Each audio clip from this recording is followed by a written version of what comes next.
Vous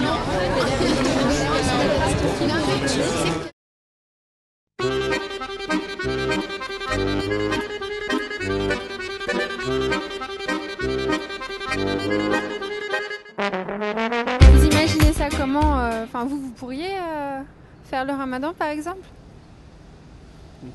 Honnêtement, non. Je ne serais pas capable. Je ne serais pas capable de jeûner dans la journée, non, pas du tout. Puis j'ai beaucoup de difficultés à comprendre comment une personne qui travaille toute sa journée puisse ne pas manger à l'heure du midi. La longueur des journées, et puis je pense ne pas boire, particulièrement quand il fait chaud comme ça doit être assez difficile de faire le ramadan et de pouvoir se concentrer et travailler en même temps. Je pense que ça leur implique quand même beaucoup d'efforts parce que les travailleurs musulmans ne peuvent pas manger, ça ne doit pas être très évident, quoi. Oui, effectivement, ça ne va pas être évident.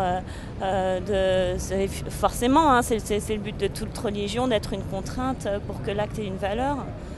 Donc non, ça va pas être simple avec la chaleur, la fatigue. Surtout pendant l'été, ça doit être dur.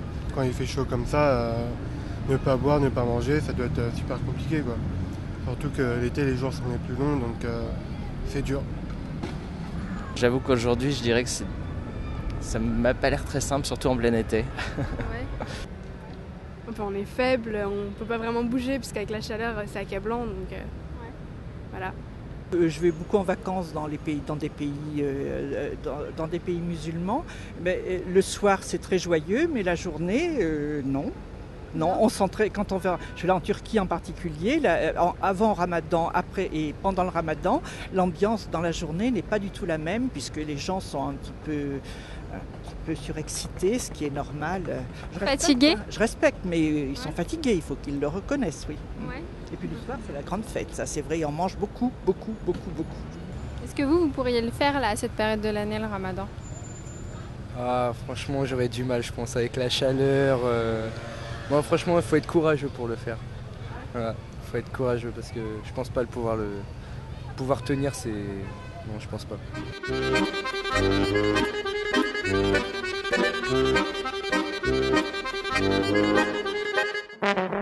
Vous savez comment ils rompent le jeûne chez eux? Chez eux, ils mangent, ils mangent des pâtisseries, ils mangent des grands repas orientaux, voilà. En famille, je présume, oui.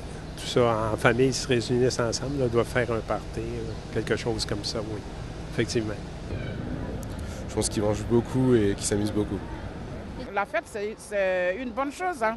Quand on est dans la joie, on fait la fête. La fête, c'est une joie. Hein. C'est plutôt ambiance festive, familiale, mais très ouverte. Moi, je viens de quartier mixte, avec une mixité sociale, et c'est toujours très ouvert. On offre aux gens qui ne font pas le ramadan, qui ne sont pas musulmans, des gâteaux, des choses comme ça. C'est plutôt sympathique. C'est une fête, c'est plutôt familial, ils se mettent ensemble et ils mangent. Et c'est plutôt un festin, c'est un grand repas à la fin de la journée.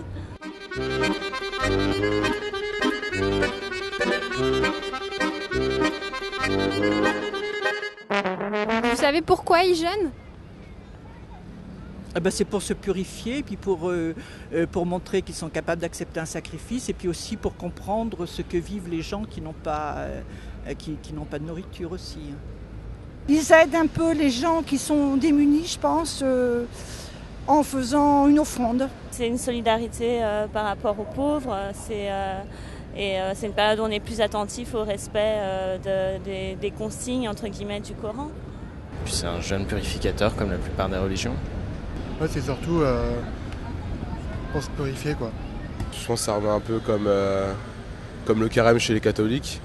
C'est un peu une période pour se purifier, pour